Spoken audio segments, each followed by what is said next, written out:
নমস্কার বন্ধুরা, কেমন আছেন সবাই? মমস কিচেনের আরেকটি নতুন রেসিপিতে আপনাদের সকলকে স্বাগত জানাই। আজকে আমি তৈরি করব সুজি দিয়ে সন্ধ্যের একটি টেস্টি টিফিন। এটি তৈরি করার জন্য আমি প্রথমেই নিয়ে নেব 1 কাপ মতো সুজি। তারপর সেটি আমি মিক্সিতে দিয়ে দেব। তারপর আমি এর মধ্যে দিয়ে দেব স্বাদ মতো নুন এবং দিয়ে দেব 2 চামচ চিনি। তারপর এটিকে মিক্সার গ্রাইন্ডারে ভালোভাবে মিক্স করে নিতে হবে। আর আপনাদেরকে খেয়াল রাখতে হবে এটা যেন বেশি পাউডার না হয়ে যায়, ঠিক এরকম একটু রাখতে হবে। তারপর আমি এর মধ্যে সাদা তেল দিয়ে ভালোভাবে মেখে নিলাম। ভালোভাবে মেখে নেওয়ার পর আমি এর মধ্যে দিয়ে দিলাম 2 চামচ আটা। তারপর আমি এর মধ্যে কিছুটা পরিমাণে জল দিয়ে আবার ভালোভাবে মেখে নিচ্ছি। কিছুটা অল্প অল্প করে জল দিয়ে নিতে হবে, বেশি জল একবারে দিয়ে দেবেন না। তারপর ভালোভাবে মেখে নিয়ে এর মধ্যে আমি দিয়ে দিলাম কিছুটা পরিমাণে কালো জিরে। তারপর আমি এটিকে একটু মেখে নিচ্ছি। তারপর আমি এর মধ্যে দিয়ে দিলাম সাদা তেল। আবার আমি সাদা তেলটা ভালোভাবে মিশে যাওয়ার জন্য হাত দিয়ে ভালোভাবে মেখে নিচ্ছি। তারপর আমি এই আটার মিশ্রণটির লেচি তৈরি করে নেব। 4টি লেচি তৈরি করে নিলাম।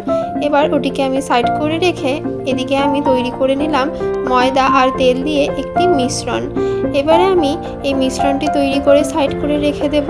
এবার নিয়ে নেব সেই লেচিগুলো এবং এক এক করে এর উপরে তেল দিয়ে আমি ভালোভাবে বেলে নেব।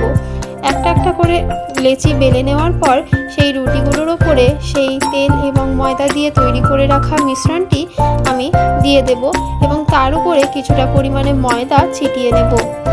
তারপর আমি এর ওপরে আরেকটা রুটি বেলে দিয়ে দেব এবং এটিকে ভাঁজ করে দেব। তারপর বেলে আমি আরেকটি ভাঁজ দিয়ে দেব, ঠিক যেরকম ভিডিওতে দেখতে পাচ্ছেন। তারপর আমি এটিকে মাঝখান থেকে কেটে নেব। তারপর কিছুটা বেলে নেওয়ার পর আমি এটিকে এভাবে টুকরো টুকরো করে কেটে নেব। ঠিক সেম প্রসেস সবগুলি করে নিতে হবে। এবারে আমি একটি কড়াইতে সাদা তেল গরম করে নিলাম। এর মধ্যে আমি এগুলো ভেজে নেব। আর এটি ভাজার সময় আপনাদেরকে খেয়াল রাখতে হবে গ্যাসের ফ্লেম যেন একেবারে লো থাকে।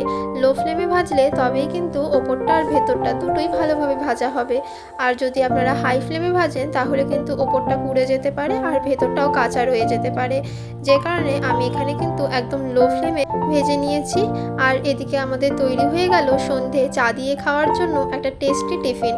রেসিপিটি যদি আপনাদের ভালো লাগে তাহলে অবশ্যই বাড়িতে একবার ট্রাই করবেন এবং আমাকে কমেন্টে জানাতে ভুলবেন না যে আপনাদের কেমন লাগলো।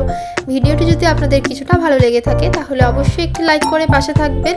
আমার চ্যানেলের রেসিপিগুলো যদি আপনাদের ভালো লাগে তাহলে অবশ্যই আমার চ্যানেলটিকে সাবস্ক্রাইব করে দেবেন।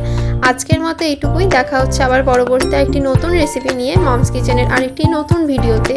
টাটা।